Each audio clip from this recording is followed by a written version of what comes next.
अस्सलाम वालेकुम। आज के इस वीडियो में हमने मैक कॉलेजिएट कोचिंग सेंटर है उसके हम कॉम्प्रिहेंसिव जो एग्जाम हुए हैं उसके फिजिक्स और केमिस्ट्री के जो एमसीक्यूज हैं उनका हमने सोल्यूशन करना है इसी वीडियो में। ठीक है, तो सबसे पहले हम स्टार्ट करते हैं फिजिक्स से। फिजिक्स के एमसीक्यूज हैं, इनका सोल्यूशन कर लेते हैं, उसके बाद हमने केमिस्ट्री के एमसीक्यूज का सोल्यूशन करना है। ठीक है भाई, तो यहीं पर करते ही जाते हैं साथ से। अगर कोई सोल्यूशन होगा तो बाद में उसको हमने यहाँ भी देखेंगे, मतलब जैसे सॉल्व करना पड़ जाएगा। तो थोड़ा सा जूम कर लेता हूँ मैं इसे। अगर देखें इसके रिलेटेड अगर आपको कोई भी प्रॉब्लम हो, कुछ भी समझ ना आए तो आप कमेंट में ज़रूर कमेंट करें, मैं उसका जल्दी से जवाब दे दूंगा। ठीक है, तो क्या है भाई, पहला the point at which the whole weight of a body appears to act is called, क्या होता है भाई, वो सेंटर ऑफ ग्रेविटी है। ठीक है, what is the unit of the for the spring constant. अच्छा भाई, इसे थोड़ी सी एक चीज़ समझ लेते हैं, स्प्रिंग कांस्टेंट का यूनिट कैसे निकालेंगे भाई। स्प्रिंग कांस्टेंट का यूनिट आ जा भाई, खाली पेज नहीं मिल रहा। स्प्रिंग कांस्टेंट का यूनिट पहले बताओ, स्प्रिंग कांस्टेंट के लिए फॉर्मूला कौन सा यूज़ करते हैं हम, F इज इक्वल टू के एक्स, यही फॉर्मूला है ना। और ये जो के है यही है स्प्रिंग कांस्टेंट। एस सी मैंने लिखा हुआ, ये सी के लग रहा, सी कम के ज़्यादा लग रहा है। अच्छा, मैं के को अगर अलग करूँ तो कैसे करूँगा, के साथ एक्स एक्स यहाँ मल्टीप्लाई उधर जाके डिवाइड हो जाएगा। ठीक है, इसी तरह से के अलग हो जाएगा ना।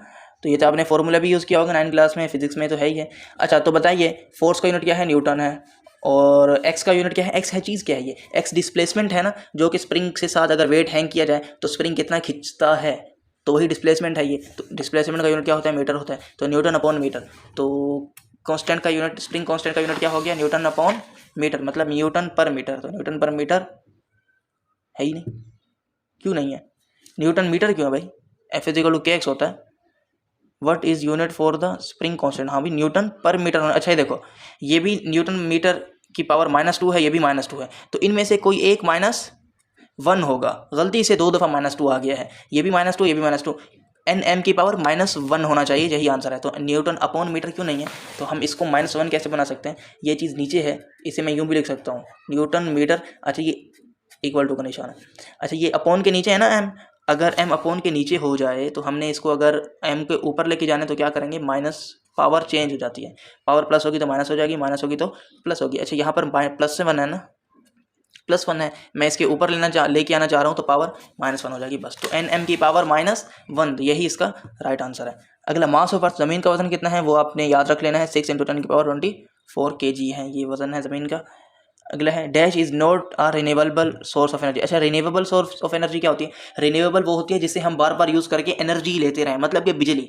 ठीक है, एनर्जी से हम इतना ले लेते हैं कि हम बिजली की बात कर रहे हैं। ठीक है, तो इन कौन सी चीज़ें जिससे हम बार बार बिजली ले सकते हैं, सोलर एनर्जी है, उसे हम बार बार यूज़ कर सकते हैं। ये तो नहीं कि एक दफ़ा लेके आए, छत पे रखा और बस अगले दिन ख़त्म हो जाएगा, नहीं, काफ़ी अरसे तक चलते रहते हैं, बार बार यूज़ कर सकते हैं। वाइंड एनर्जी, विंड भी इसे कह सकते हैं, वाइंड भी कह सकते हैं, हवा की तरफ से, हवा की वजह से जो वो पंखे घूमते रहते हैं, आपने बार देखा होगा अक्सर, वो भी बिजली बनाते रहते हैं, एनर्जी बनाते रहते हैं, तो वो भी बार बार यूज़ कर सकते हैं, ये भी रिन्यूएबल हो गया। जियो थर्मल एनर्जी, इसे भी हम बार बार यूज़ कर सकते हैं। अच्छा, तो भैया जियो थर्मल एनर्जी है कौन सी एनर्जी, तो ये है जो हमें सूरज वगैरह से मिल रही होती है। ठीक है, तो उसे जियो थर्मल कह सकते हैं, तो ये हमें बार बार मिल सकती है। तो ये सारी कौन सी होगी, रिन्यूएबल होगी। उसने पूछा है नॉट आर रिन्यूएबल, तो ये तीनों रिन्यूएबल है लेकिन कोल रिन्यूएबल नहीं है। It is not a renewable source of energy, it is non renewable source of energy. मतलब कोयला होगा, इतना कोयला होगा, आप उसे जलाएंगे, एनर्जी मिलेगी, उसके बाद खत्म, जलने के बाद खत्म हो जाएगा, ये नहीं बार बार जलता रहेगा, जल के खत्म हो जाएगा। तो कोल कौन सा है, वो नॉन रिन्यूएबल एनर्जी है। मगर इसने भी तो यही पूछा था कि बताओ नोट आ रिन्यूएबल एनर्जी, ये रिन्यूएबल एनर्जी नहीं है, सोर्स नहीं है, रिन्यूएबल एनर्जी का जरिया कोल नहीं है। पांचवा देखो, if the speed of the body is double it's kinetic energy भी कम। चलो भाई, काइनेटिक एनर्जी बताओ, अगर स्पीड डबल हो जाए, स्पीड मतलब v कितनी हो जाए, 2v हो जाए, अगर वेलोसिटी डबल हो जाए, स्पीड वेलोसिटी ना, तो काइनेटिक एनर्जी का फॉर्मूला क्या होता है, के E is equal to 1/2 mv²। ये फॉर्मूला है ना, इस फॉर्मूले में वैल्यू पुट कर दो, कौन सी वैल्यू, वेलोसिटी की जगह 2v डालना है, डबल करके डालना है, तो mv की जगह 2v उसका स्क्वायर। अगले स्टेप में m, ये देखो स्क्वायर जब 2 पे आएगा तो 4 कर देगा और v पे आएगा तो v स्क्वायर कर देगा। ठीक है, तो काइनेटिक एनर्जी क्या हो जाएगी, अच्छा वहाँ पर ऑप्शन क्या है, हाँ ठीक है, देखो 1/2 mv² है ना, तो ये कितनी बढ़ गई, 4 टाइम बढ़ गई ना। लेकिन यहाँ पर इसको कैंसिल भी तो कर सकते हैं, 2 × 2 ⁴, तो ये हम काइनेटिक एनर्जी हो जाएगी mv²। अच्छा, ये 2 भी तो है, तो मैं 2 को यहाँ पर रख देता हूँ, तो ये कितनी हो जाएगी, 2 mv² हो गई। देखो 1/2 थी, 1/2 से कितनी हो गई, 2mv² हो गई। 1/2 से 2 तक का फासला बताओ, 1/2 थी अब हो गई 2 हो गई, तो बताओ कितना चेंज आया, डबल हुई, ट्रिपल हुई या 4 टाइम हुई। तो मुझे बताइए 1/2 को किससे मल्टीप्लाई कराऊं कि आंसर 2 आ जाए, वो है 4। 1/2 को 4 से मल्टीप्लाई कराऊंगा तभी 2 आएगा, 2 आएगा। देखो यहाँ पर क्या होता है, यहाँ पर होता है हमारा 1/2 फॉर्मूले के मुताबिक, मगर अब यहाँ पर जब हमने वेलोसिटी की जगह 2v पुट किया तो यहाँ पर आ गया 2 आ गया, तो मतलब कि 1/2 से 2 हो गया, तो ये 4 से मल्टीप्लाई हुआ है तो 4 टाइम बढ़ गई, तो इसका राइट आंसर है 4 times. 6 a substance that have no definite shape and size are called, ना ऐसा सब्सटेंस बताओ जिसका ना शेप होता है ना साइज होता है डेफिनेट, वो है गैस। गैस का ना कोई सही सा शेप होता है, ना ही कोई क्या होता है वॉल्यूम होता है, ठीक है। 1 पिको सेकेंड क्या होता है, अच्छा मैं आपको सभी बता देता हूँ ये सभी क्या होते हैं। 10⁻³ होते हैं मिली सेकेंड, 10⁻6 होता है म्यू सेकेंड, माइक्रो भी बोलते हैं इसे, 10⁻⁻9 होता है नैनो सेकेंड, अरे सेकेंड क्यों बोल रहा हूँ बार बार, बस नैनो होता है, और 10⁻12 को ही पिको कहते हैं। बात समझ आ रही, मैंने सभी बता दिए। और इस 7वें MCQ का आंसर है D. Which of the following material is micro more elastic, अच्छा इनमें से सबसे ज़्यादा इलास्टिक कौन सा है जो खींच सके, जिसमें इलास्टिसिटी ज़्यादा हो, वो रबर ही है जिसमें इलास्टिसिटी ज़्यादा होती है। गिलास में तो होती नहीं है, स्टील में थोड़ी सी होती है, लकड़ी में भी थोड़ी सी होती है, लेकिन रबर में बहुत ज़्यादा होती है। Rate of change of momentum, भाई rate of change of momentum force कहलाता है, आपने ये फॉर्मूला तो आपने किया ही होगा, ये delta P upon delta T is equal to F, और इसको आपने यूँ कर देते हैं delta P is equal to F T, ये आपकी वो भी है क्या है डेरिवेशन है, तो लेकिन हमने उसने ये पूछा rate of change of momentum delta P upon delta T is equal to F होता है, तो ये डेरिवेशन भी है। कहाँ है, हाँ, zero error of the instrument, zero error क्या कहलाता है, सिस्टमेटिक एरर होता है, जीरो एरर कहलाता है। The study of heavenly bodies and interaction of matter and energy in space, अच्छा तो भाई अच्छा स्पेस की बात हो रही है तो एस्ट्रोलॉजी होगी ना, तो एस्ट्रोफिजिक्स हो गई, ठीक है। बायोफिजिक्स में तो कौन सी बात होगी, मतलब कि इंसानों की बात होगी, जियोफिजिक्स दुनिया की, सिस्मो फिजिक्स सिस्मो होती है समंदर वगैरह के बारे में जो फिजिक्स होती है उसके बारे में होती है, और एस्ट्रोफिजिक्स जो इसके बारे में हो गई अपना स्पेस के बारे में। लास्ट न्यूमेरिकल MCQ देख लो भाई, friction opposes motion between two bodies in contact because of, अच्छा फ्रिक्शन जो है ना वो मोशन, बॉडीज अगर दो बॉडीज हैं वो उनकी मोशन को अपोज कर देगी, क्या कर देगी, उनको मतलब कि मुखालिफ सिमत में पैदा कर देती है, जो उनकी मोशन होती है, तो वो क्यों करती है, उनके चार्ज की वजह से। चार्ज ना बॉडी चार्ज पर डिपेंड नहीं करता, ना ही वज़न पर भी डिपेंड करता है, लेकिन वज़न हो और रफ ना हो तो फ्रिक्शन आएगी ही नहीं, तो रफनेस इसका आंसर है।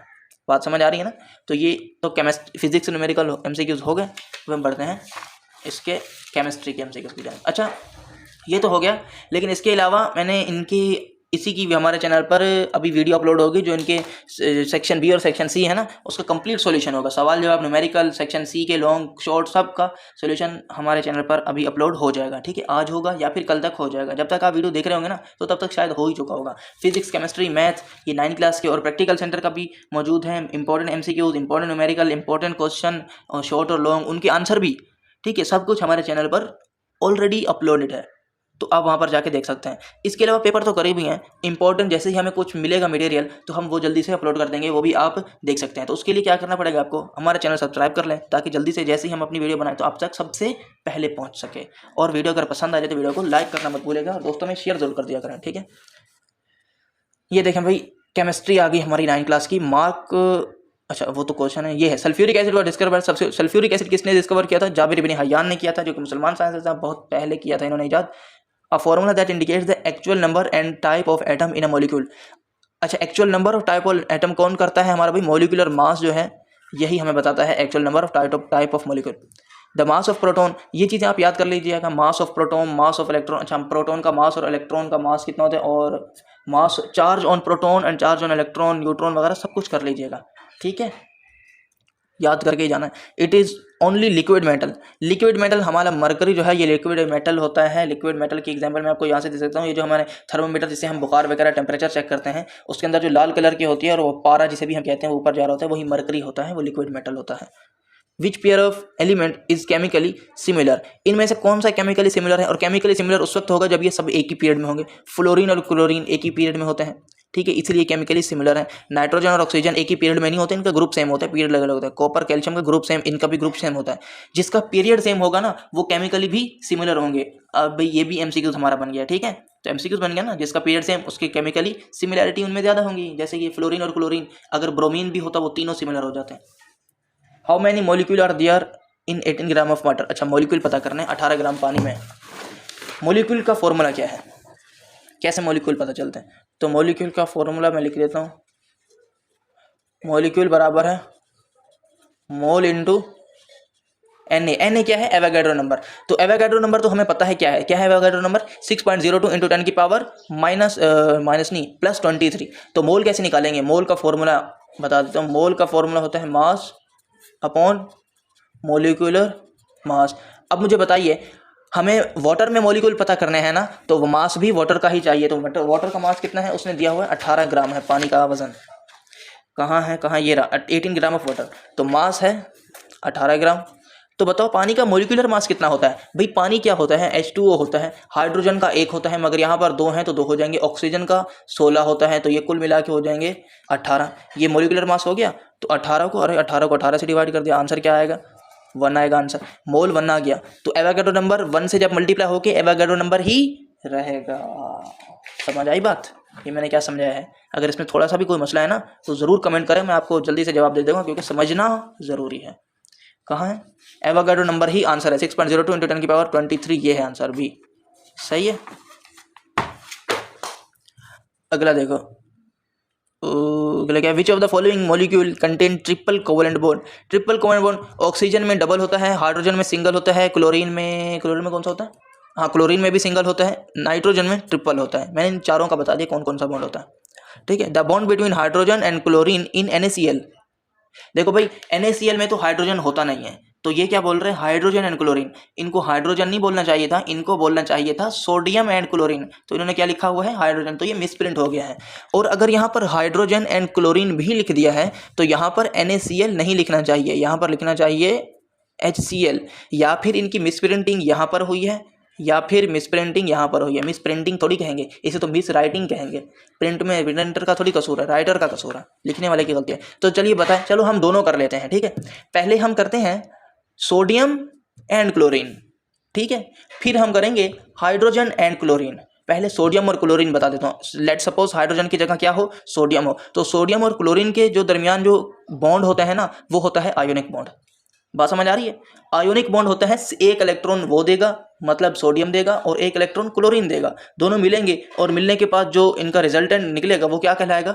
वो नमक बन जाता है, मतलब NaCl बन जाता है। कॉमन सॉल्ट भी इसे कहते हैं। तो चलिए भाई, सोडियम और क्लोरीन का तो पता चल गया कि आयोनिक बॉन्ड होता है। अब हम कर देते हैं हाइड्रोजन एंड क्लोरीन का कर लेते हैं। हाइड्रोजन और क्लोरीन का जो बॉन्ड होता है वो होता है हमारा, वो भी तो कोवेलेंट होता है। हाइड्रोजन भी एक देते, क्लोरीन भी एक देते।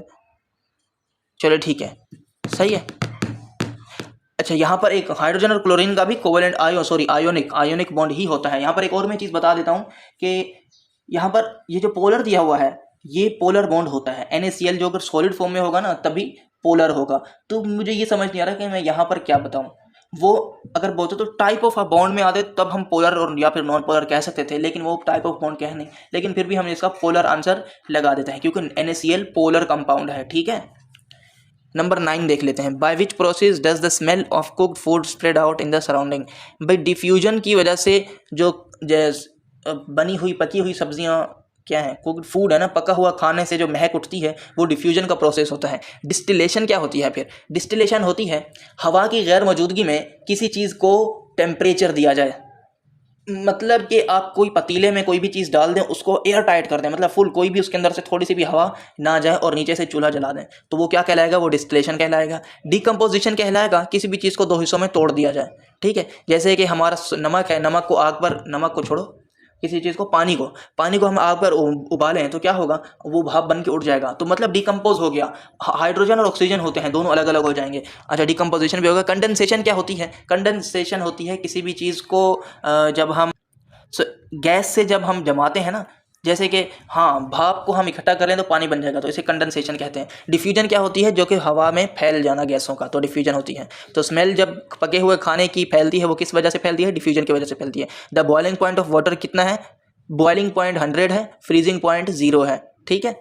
The suspended particle in suspension are generally of the size of 1000 nanometre का साइज होता है सस्पेंडेड पार्टिकल सस्पेंशन में, ठीक है। तो 1000 नैनोमीटर यहाँ पर कहीं ऑप्शन नहीं है, ऐसी बात है ना? अरे बिल्कुल ऑप्शन है, ये 10⁻³ 1000 ही होती है। 10⁻³ का मतलब 1 के बाद 3 जीरो, 1 के बाद 3 जीरो 1000 ही होता है, तो इनका साइज इतना होता है। It is soluble in water, पानी में कौन सोल्यूबल होता है? केरोसिन ऑयल मतलब कि मिट्टी का तेल, क्लोरोफॉर्म और बेंजीन नहीं भाई, मिथानॉल जो होता है वो पानी में सोल्यूबल होता है। क्यों?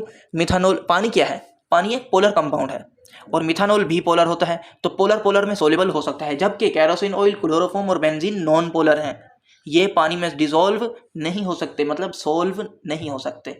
तो केमिस्ट्री का भी हमारा काम हो गया। तो देखो भाई, एक सेक्शन बी यहाँ पर भी है और एक और पेज पर सेक्शन सी भी है, तो इनका भी हमने सॉल्यूशन करना है। मैं कोशिश करूंगा कि जैसे केमिस्ट्री और फिजिक्स की एक ही वीडियो बनी है ना, तो फिजिक्स और केमिस्ट्री का जो सेक्शन बी और सी है ना, इनकी भी एक बने, लेकिन यार मुझे नहीं लगता ऐसा हो, शायद न्यूमेरिकल की एक बन जाए, फिजिक्स के न्यूमेरिकल, केमिस्ट्री का न्यूमेरिकल एक बन जाए। तो यहाँ तक हमारी वीडियो थी जो कि कंप्लीट हो चुकी है। इंशाल्लाह हम नेक्स्ट वीडियो में और किसी इंपॉर्टेंट टॉपिक के साथ हाजिर होंगे। तब तक के लिए अपना बहुत ख्याल रखिएगा। हमें दे इजाज़त, अंटिल द नेक्स्ट टाइम, अल्लाह हाफिज़।